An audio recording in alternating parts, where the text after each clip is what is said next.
Okay, Kumlana Block Gemara. Today's daf is daf Hey, and it's basically we learned yesterday a story about somebody who surrounded somebody else with a number of fields, and he built a partition in between.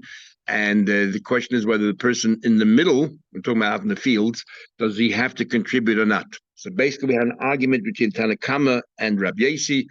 Rabbi Yasi says that if they went ahead and built a fourth wall as well, then he has to pay. And we had an argument between Rabbi Huna and Chiya Bar Rav, even though the halacha of Rabbi Yasi, what exactly does the contribution have to consist of? The value of the materials that the person used, or you can argue you want a cheap wall. And we'll say that the halach is like Rav Huna, that you actually have to pay for the materials. And we had different versions as to what the argument is between Rabbi Yasi and the Chachamim.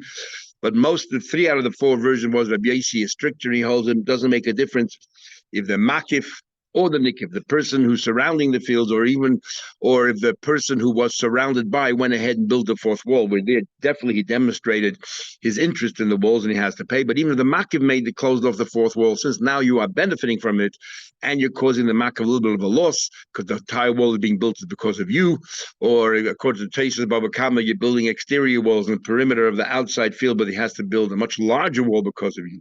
So, and then the last answer, the fourth answer more is the other way around, that according to Rabbi Yasi, it's only if the nikif built the walls he demonstrated his acceptance. But if the makif, the one who surrounding, built the fourth wall, you don't have to pay. So now the Gemara brings a story. A story, but this story is going to prove that the halach is like Rabbi Huna version in Rabbi Yasi. So the Gemara tells the story of Runya. We actually had Runya's character also at the end of Bava Metzia, that he was a shatola. He was somebody who was a sharecropper, and he planted vines. So Runya, it seems that Runya and Ravina had a long relationship. Runya akfe Ravina ma'abru chaysav. Runya surrounded Ravina. Ravina surrounded Runya on 4 sides. So Ravina had 4 fields surrounding Runya. Runya was right in the middle. Amalei. And now Ravina intends to build a wall between himself and Runya, who is in there in the middle. Amalei, so he said to Runya, Havli, I want you to pay me. I built a wall. Now I want you to pay me. Kama de Godri. I want you to pay me, whatever the cost was. I built a proper wall made out of stone. Pay me your share. Half. Lo Yoile refused. So then he said to him, Havle lefikanim bezel. Okay, you don't have to pay me for the materials I used, like Rav Huna. Pay me at least according to like Chibarav. You got to pay me for cheap, reeds, pale fence or something. Pay me for that. Lo Yoile refused. So then he said, I'll go a step lower, which we had according to one answer is the view of the Tanakama. Havli agana chirusa. Pay me at least what you would have paid a guard to protect your field, from animals, from thieves. Pay me something. Lo Yoile. Runyu refused to contribute at all. So Yom Echad, one day, have a kogoder dikle. One day, this Runya was picking dates from his tree, and Amalei Lisa Ravina turned around to his sharecropper and said, "Do me a favor, zil shkoil minei kibura hina. I want you to go in and just seize a cluster of these dates. I want you to go and seize it." Ozil, the sharecropper went lasuye to take it. Ramba bekola. So Runya began to shout, "What are you doing? You're a trespasser. You're a thief. What are you coming into my field for to take these dates?" Amalei Ravina then stepped in. Golis daituch. Now you've definitely revealed to us, you demonstrated that you're very happy to keep your field secure and safe. Well, I'm the one who made it secure and safe with that wall. Now pay me. Let it even treat it even like goats were breaking into your property to eat your dates. Forget about an intruder. You still need protection, so pay me something. Amalei, he said back to him, no, easy. When it comes to goats, all I have to do is shout and they run away. I don't have to pay even for a guard. Amalei, what do you mean? But who's going to do the shouting? Well, don't you need a guard to stand there and shout? There is some form of payment. Pay me a nominal amount. So obviously Runya wasn't very rich, as we'll soon see, he was quite a pauper. So he said, pay me a nominal amount, something. And he refused. So also the Kame de Rabba. Runya went and it was taken to a Din Torah with Ravina in front of Rabba. Amalei, so Ravina, we're not sure exactly what Ravina told the Rabba. We're going to assume that Ravina told Rabba, I'm happy for him to pay me a nominal amount. Amalei, so Rava said to Runya, Zil faise b'meida fais. Go and ask and pay what he asks you to pay. Because if not, the aninu lachdina kirabhuna eliba de Rabbi Yossi. If not, I'm going to rule like Rabbi Huna according to Rabbi Yossi, which means you have to pay. The Rabbi Huna says Rabbi Yossi first you got to pay for all four walls, and you're going to have to pay for the full materials. So you better pay whatever he asks you to pay. And Taisha says he wasn't just trying to scare him, but rather that's the halacha. He wasn't just making it up and exaggerating. If you don't do this, like Rab Nachman always said, if you don't do this, I'll take your palace away from you. No, he was telling you, if not, he's being very kind to you, Ravina. And if you're not going to pay Ravina what he's asking for now, I'm going to charge you what the halacha says, which is what? To pay the full amount, the full material, where the value is half of that. That is the Gemara here. So therefore, why the Gemara is brought here is to prove that the halacha is like Rab Huna, who learns like Rabbi Yossi.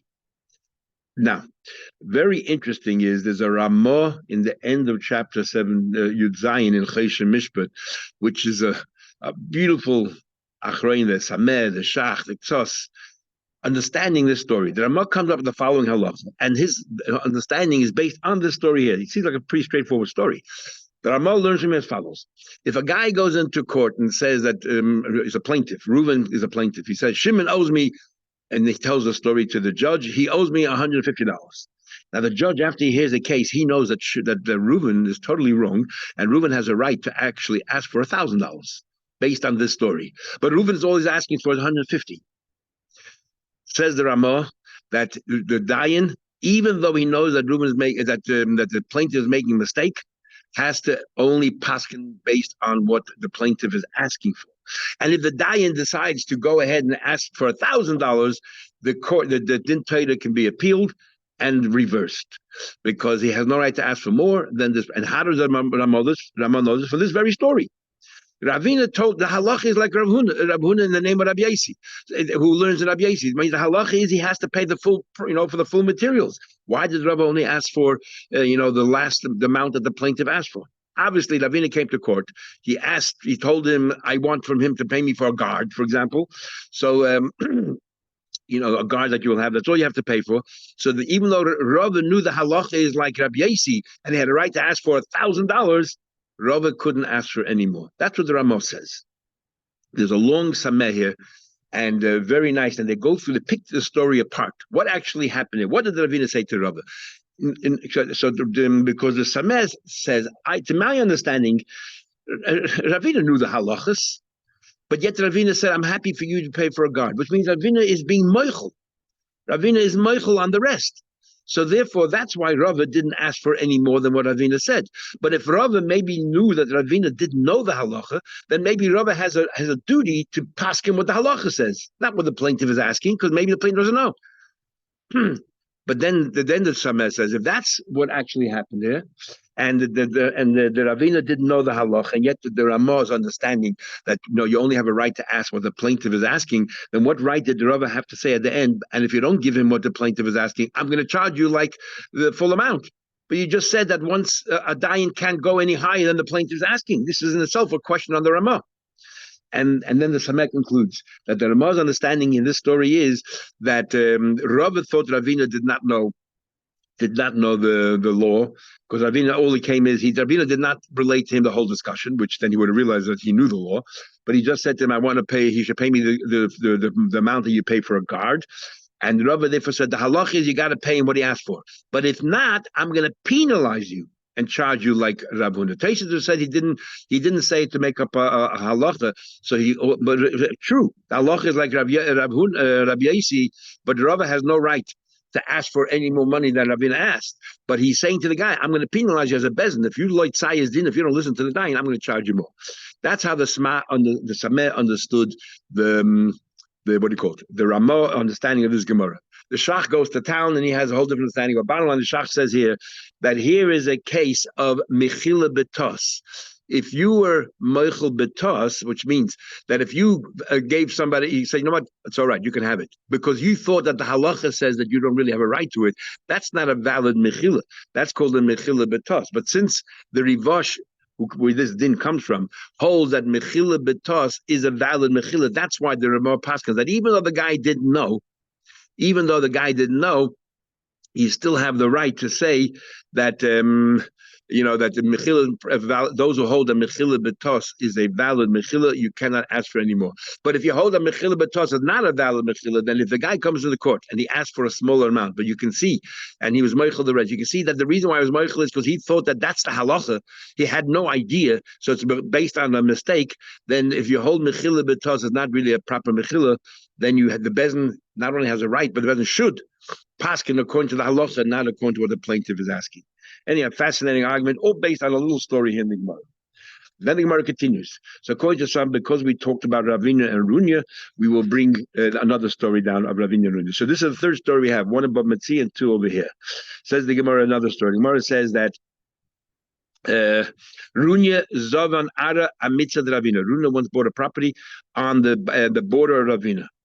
And Sava Ravina Slukim Shadim Amatza. Ravina thought, I should have bought the property. It's bordering on my house. You're not even here. What right do you have to be here? And that's now why is the story mentioned here also? According to Trace understood according to Rashi, because we're talking about Avina Nunya. But really, it would seem the pashtus that this is the background of the previous story. How did Runya become have a field surrounded by Avina? This is the story. He went ahead and he bought the field. And he really shouldn't have had a right to, because he was not a bar metzger. Avina was a bar metzger on all four sides, the way Rashi understands. He was a bar metzger on all four sides, so Runya shouldn't have been there.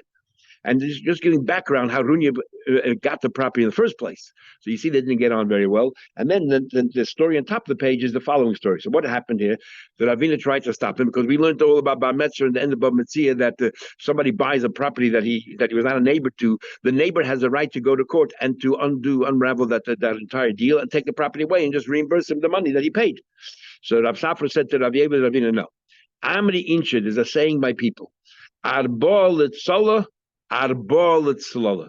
Amazing, just one little saying here.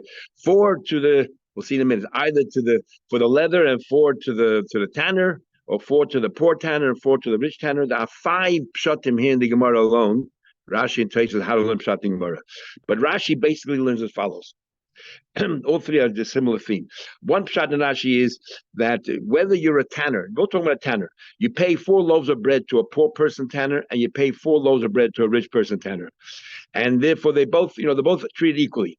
But since Runya is so impoverished and so poor, and he needs it not for a luxury, he needs this property to live on, sustain himself. And the rich person only wants it as extra, a bonus. So then do the right thing and let him have the property. And Taisha says, what are you talking about? Ein merachmin badin. There's no place for compassion when it comes to halacha. If Ravina is right that he's a bar metzger, but who cares if you're a poor man? Go get tzedakah. What's that to do with anything? However, Rashi holds that this din is different. The entire basis for bar metzger is v'asisa hayoshavatoi, be a mensch. The moment you tell me be a mensch, let's look at the entire picture. There's another be a mensch. Runya is impoverished. He needs a parnasa. He had an opportunity to buy a field for a good price. Be a mensch and let him have it. So that's one pshat Rashi. Another pshat Rashi has here is that they're both talking about Runya himself. Runya was a tanner, and he says, "Look how expensive it is. He has to pay $4 a tzola for the leather. So tzola doesn't mean a tanner; means a leather. He has to pay 4 loaves of bread for the tanner, but he pays a total of 8 just to get the shoe up to date. He's making a shoe, and he can't really charge more than that. So he's hardly making a cent. He's so impoverished. Be a mensch and let him have whatever it is." So that's the second pshat Rashi. A third pshat Rashi is that Ravina had surrounded Runya already with 4 fields. Runya had a field in the middle, and there was a field contiguous to Ravina's field on the outside. So Ravina said, "I'm the one who's the neighbor. I should be entitled to it." So the Rav Safra said, "Look, you're right, but the Runya who is surrounded by you also is very close to that field, not contiguous, but very close. And you know how much money he will save by having that field there. So he can hire a worker to plow his field and plow the field next door. It's a full day between the two.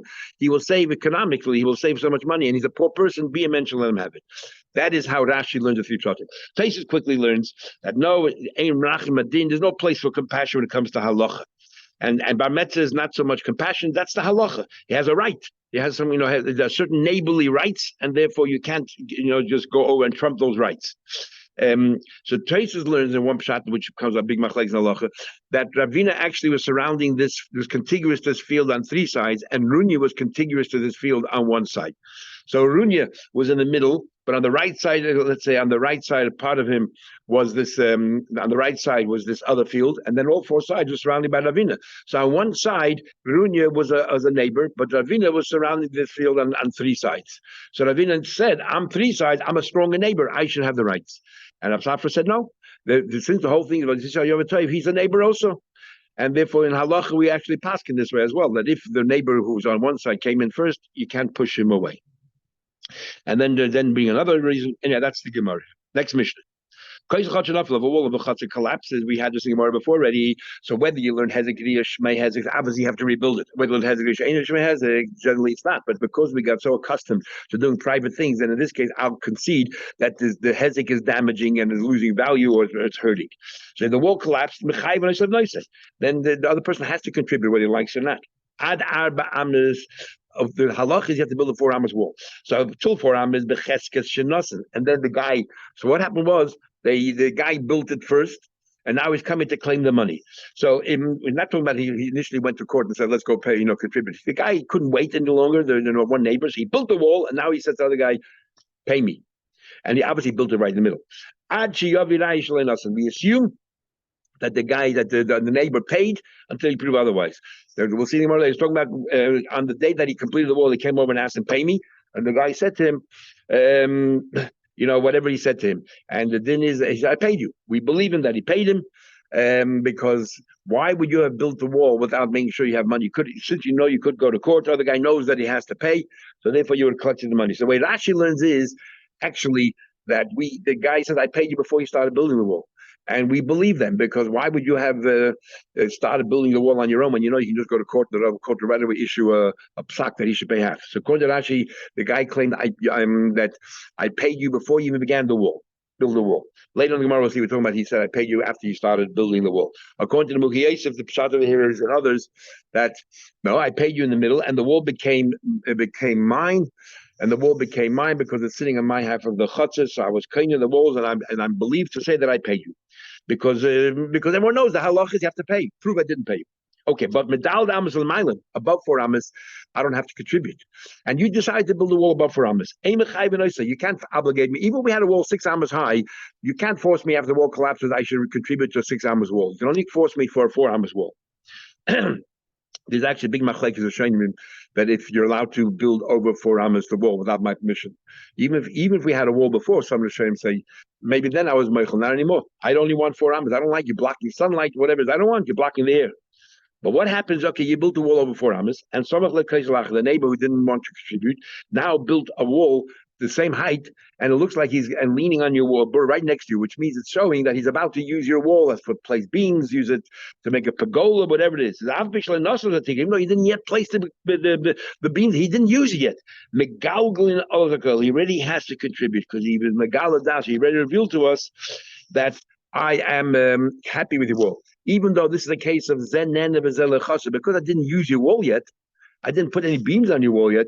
I'm having hana, let's say, because I know I'm about to, but you didn't lose anything. And we learned before that the Gemara Bakama says if I have hana, I didn't lose anything, I don't have to pay anything.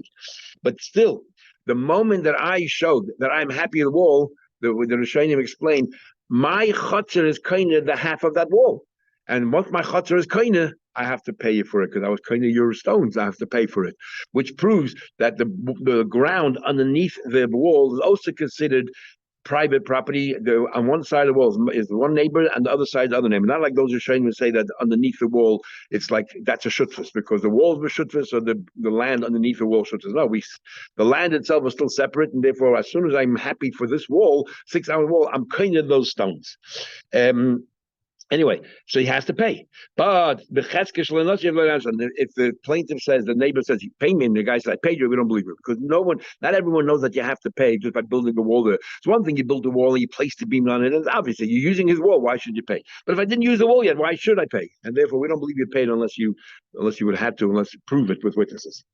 So we're going to have okay, just to understand the Gemara and all the different nuances. We're not going to go through them, but basically, when I lend you money, and I say you pay me in 30 days. There's 2 ways of understanding what that means. What does the date 30 days mean?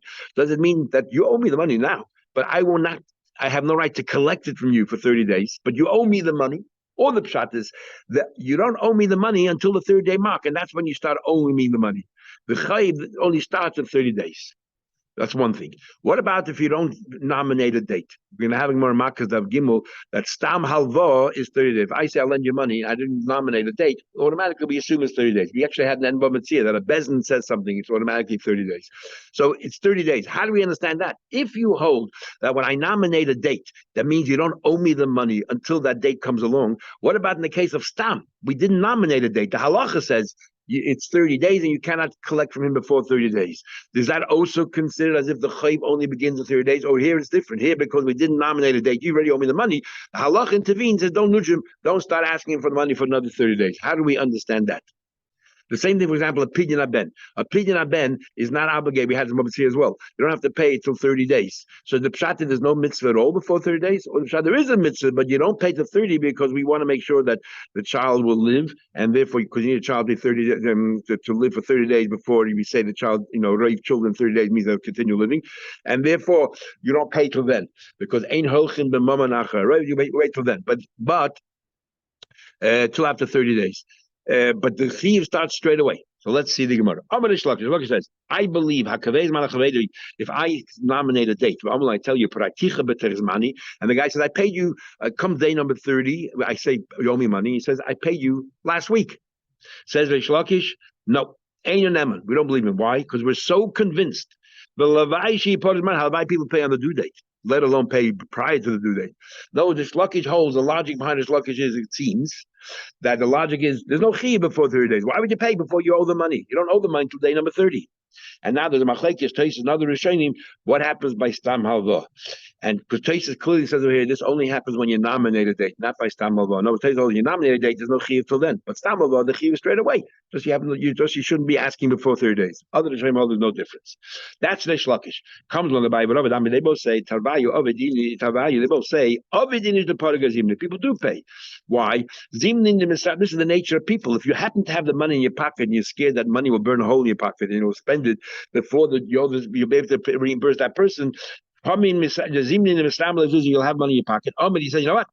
Right now, they shouldn't nudge me. I don't want him to nudge me, and therefore you pay. No, the Bible holds the chiyuv is there straight away, and therefore you're going to pay as soon as you have money, even though you're not going to ask me for money for 30 days, but I owe you the money, I'll pay you. And even though opinion of Ben, we assume if a father dies before the 3rd day, we assume he didn't pay. Abai Rav will agree because there's no mitzvah yet. They hold that by opinion of Ben, the mitzvah does not begin until day number 30.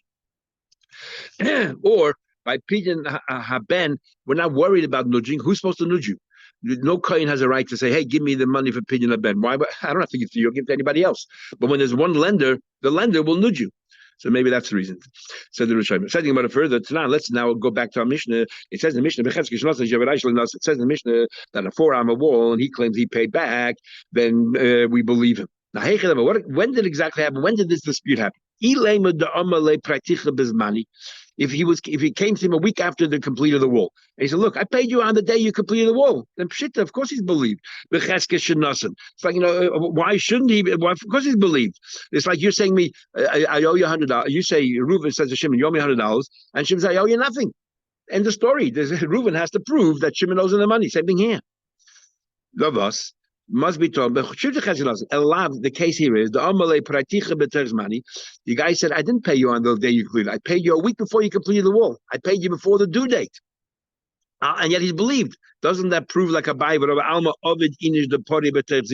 People do pay before the due date. Says the Gemara, shiny hocha is different. The whole safa v'safa zimnihu. Every row is the completion date. In other words, you thought that you don't owe the money until the wall is completed. No, every row of bricks that the guy built, for that row you owe the money already. And therefore it's like considered achaz money. Now, so if it's achaz money, what's the chiddush? Of course he's believed. That in itself is the chiddush. The chiddush is that every row is considered achaz money. Big machlekes and achreinim along shach and others and discuss as follows. So what does he believe on? Let's say the wall has 12 rows and it comes the day that he completed the entire wall and he said, I paid you a week ago. So if you say I paid you a week ago, by then he finished 10 rows. So is he believed only on 10 rows because that is achazmane, but for the remaining 2 rows, which is before the due date, he hasn't completed those rows. He's not believed. which is how some people learn. He's only believed on what he completed, and then if so, what's the chiddush? Chiddush is that it's considered completed. Or since he's believed it that he paid, since he's paying anyway for 10 rows, and he's believed, oh, to say I paid you for the other two, even though I wasn't really obligated. I don't want to come back to you every single day. So here I'm paying you for the entire wall, which is the Shach Paskins, the second way I just told you. And if we Paskin Halach Lamaisa, if I, let's say, am writing manuscripts for someone else, and there's 10 manuscripts, then he finished 8. And I said, I paid you when you finished the 8, I paid you for the whole lot, even though regarding the last 2 manuscripts is before the due date, he's believed based on this Gemara here. However, the Gemara continues, Toshma, okay, so no proof of that. I'll bring another proof. It says in the Mishnah, but above 4 amas, we assume he didn't pay until you bring a proof that he did pay. Now, Hecha, what are you talking about here? He said, look, you came to me a week after the wall was completed and said, pay me. And I said, I pay you on the day that you completed the 6-amma wall. Then I'm like, why shouldn't he be believed? Isn't that always rule? Unless he said, I paid you a week before you completed the wall. And yet we say we don't believe him. Alma doesn't approve loy ovid inish the para because the people do not pay before the final due date, and therefore on the 6-amma wall we don't believe him. Says you no. Shainoch, you know why you don't believe him? Not because really Reish Lakish says, sorry, but I would say that people are believed to pay before the due date. But only way you know you definitely owe the money. Most people do not know that anything above 4 amas he owes. Most people think you could force me for a 4-amma wall. You can't force me for a 6-amma wall, so why should I pay you? Even though you did it, and I might enjoy it once you did it, why should I have to pay you? Especially I only put the beams, I didn't even use your wall yet. Could we say, we believe that most people would not pay if they didn't have to. So you're telling us you paid, we don't believe you. Then Gemara says that Papa follow Abai that says, and Rav that said what the people do pay before the due date. However, Mar Baravashi Ova Kiddush Lakish Ravashi Samar follows the Lakish that people don't pay, and the halachi the hilchos of Kiddush Lakish we rule like Kiddush Lakish that people do not pay before the date. Halavai they pay on the due date. Ba'afilu miyasmi. And we general rule is that you don't collect from orphans if the father owed debts until they become older, they can defend themselves. So, and why not? Because they can, sorry, even Yisayim, generally we say by Yisayim, the only way you can collect the father's debts is if you swear, you have to swear that the father owes the money. But in the case of before the due date, you don't have to swear. We are so convinced that the father did not pay before he passed away because it was before the due date that you can collect from Yisayim even then. Even you say, the general rule is if you want to collect from Yisayim, you don't pay paid only if you're prepared to swear. But in this case, it's different. Nobody paid before the due date. Nobody paid before the due date. Big machlek is a shiny. What about a child? What about an orphan who's a cut? The Gemara and Erechim will have their machlek is a papa. We're sure why orphans you don't collect. One opinion, a papa says priyas we had pay bezda. Priyas balchayv mitzvah paying alone is a mitzvah, and yasme lav b'nei mitzvah. Children that are under bar mitzvah have no mitzvah, so therefore they don't have to pay the debt. If that's the reason, then over here, even though it's b'toich zimne, b'goy zimne, even though the father dies before the due date, the children don't pay because they don't pay mitzvahs. But even according to Yeshua said the reason why you don't collect Misayim Tanim is maybe the father gave a bundle of money to the lender and sort of paid him off already. Gave him like a mashkin money, paid him off already. So Tanim they don't know how to defend themselves. When they do them, they can defend themselves. So even according to Yeshua, will say that the people generally don't give money, even in a bundle, before the due date, and therefore you don't collect for Semitanim. Others disagree totally. They say that even for Semitanim, you can collect because nobody ever pays before the due date. So, Boyle, the more that's now an interesting question. This chazak that we pass like a shlukish, we know that if you have a migi means that if I'm a liar, I could have said a better lie. If I said, Reuben says, Shimon, you owe me $100. Shimon says, I know, but I paid you back. We believe Shimon. Why? Because if he was a liar, he could have said a better lie. What are you talking about? You never lent me money. And Shimon would have looked a lot better. In fact, Reuben would look terrible. But now that Shimon agreed to Reuben, gave Reuben credibility, so people start thinking, hey, if Reuben says he owes the money, maybe Reuben is right that he hasn't paid. Why else would he ask for it? Yeah, so it's a weaker argument. But since he has a migi, we'll give him the credit of the better argument, and we will believe him.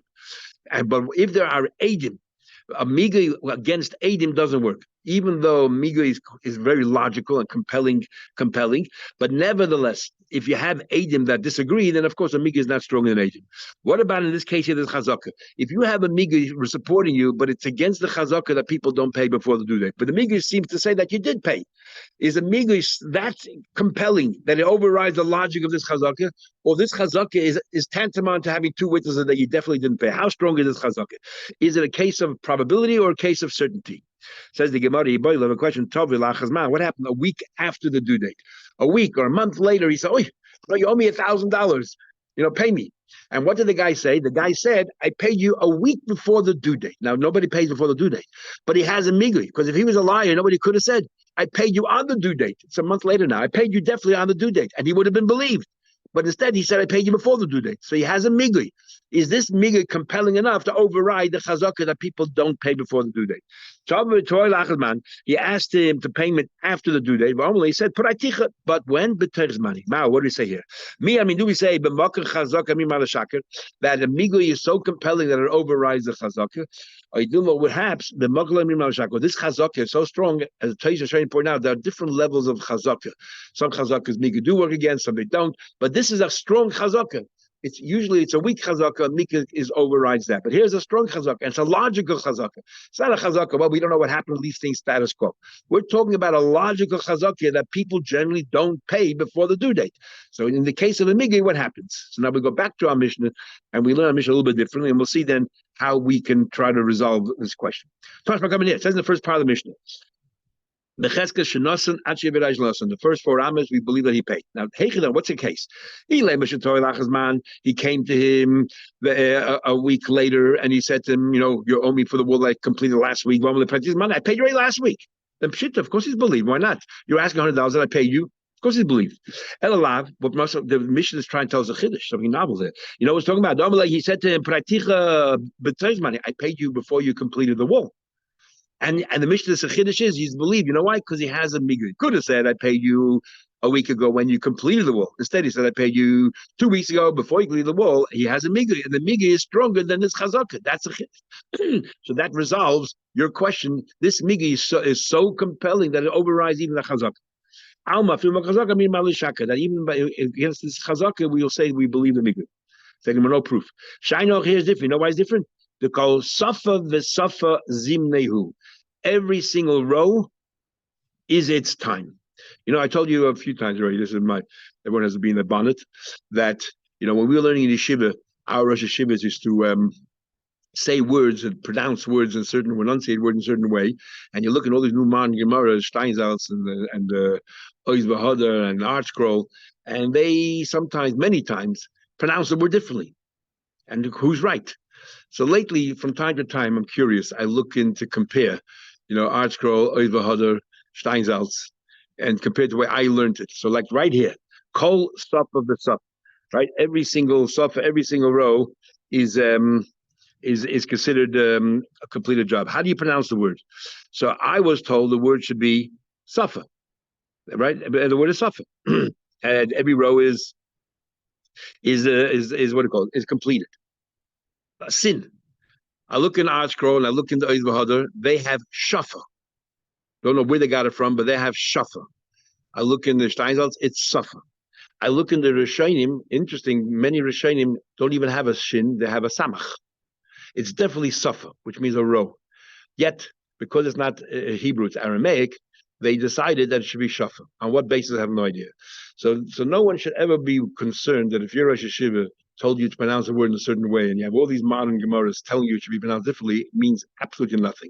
They have no basis in Aramaic grammar, and it's much more reliable to learn from tradition, because your Rosh Yeshiva would have heard it from his Rosh Yeshiva, would have heard from his Rosh Yeshiva, and to learn with people who are using modern Hebrew grammar. Anyway, just you can look up in different Gemaras, see how they use it. Is it Shafa or Safa? But it's definitely Safa. Toshma, come in here. Medalad Amos Olamayla. If you have a wall above 4 amas, the Mishnah says a wall above 4 amas, you don't have to contribute. But if he went ahead and built a wall next to it and he shows that he's happy, he has to contribute. If he claims that he paid for it, we don't believe him. That's a proof. Now, hey, what's the case? A week after you completed, you came over and you asked me for payment. I told you, I paid you on the day you completed. Why shouldn't he be believed? He said, I paid you when the chayiv came due, and I paid you. We'll use soon the same answer in the for. It must be that he claimed I paid you before the due date, and that's why he's not believed. He has a miga. He could have said I paid you on the day that it was completed. So we see that the chazaka is stronger than the miga. Even though you have a miga supporting you, we're not going to believe you because the chazaka that people don't pay prior to the due date is that compelling. When they confront the chazaka, you don't believe the miga. Shiny Hachad must know. Here's different. The Ahmad, he says, "Me yema the chayban." You know why we don't believe him? Because we don't believe people. Most people do not know that they owe any contribution. They'll understand that even though they don't have to contribute, but if they're going to use the wall for their own personal use, they have to pay for it. But all I did was I built a wall next to it. I didn't use your wall yet. Why in the world should I pay for it? Nobody's going to pay for it unless he's dragged into a bezdin or a rav paskin this way. So we don't believe him. We say, "Oh yeah, sure, I paid you." We don't believe you. Coming here. It says, Moneli biyotcha for Reuben says Shimon, you owe me $100. But Amalehin, yep, I owe you $100. Lamacher, on the next day, Reuben says to Shimon, the $100 you admitted to me yesterday, pay me. Amalei Tanuli, give it to me. Im Amal, if he says to the Satilach, I paid you last night, I paid you this morning, but that's it. The onus of proof is on the plaintiff. Ein lach biyad, he said, look, I never borrowed, I never owed you any money. Then chayiv, because he's a liar. Yesterday you admitted you owed. Now my love, when he said I paid you, what are we talking about? My love nasato the amale paraiticha bizmani. That means I said I paid you when I had to pay you. He's believed. Ein lach biyadi. If he says I don't owe you, we don't owe you. But yesterday he said you did owe me. Or last week he said you did owe me. So when he said ein biyadi, what did he mean when he said that? Not that I never borrowed. What he meant was the amale paticha tells money I paid. So why isn't he believed? Because he said I paid you before the due date. Uktani Chayiv and says he has to pay. So we see what? Even though he has a miga, he could have said I paid you on the due date. He would be believed. But now that he said I paid you before the due date, he's not believed. So we see that the miga does not work against a chazaka. You don't say malashaka. Say well, no. Biyadi. You know what it means? He says Eilach biyadi. He says it never happened. I never owed you the money. So that's why he's not believed. The Amar, we learned. If I say I never borrowed, it's tantamount saying I never paid you. And therefore, since you yesterday said I owe you the money, and now you're saying that if we wouldn't have this clause, if I said I never borrowed, it's tantamount to saying that I never paid. Then we can say, you know what? When he said I don't know what you're talking about, I owe you nothing, he meant to say it's because I already paid you. But now that we have this rule, when you use those words, he didn't say I paid you. He said, I never borrowed the money. It's tantamount to saying, I never paid you, because why would you pay if you never borrowed? So then, now that we know that you said that you borrowed the money, yesterday you admitted it, so then, now that you're saying that you never owed the money, we don't trust you, and to say that you paid, we don't trust you, and therefore, because you said I never borrowed, why would you pay if you never borrowed? And that is why I believe. Nothing to do with miga and chazaka. So the Gemara does not resolve the question whether this chazaka, that people don't pay prior to the date, how strong it is when it's confronted with a miga. Okay, we'll continue tomorrow in Mitzvah.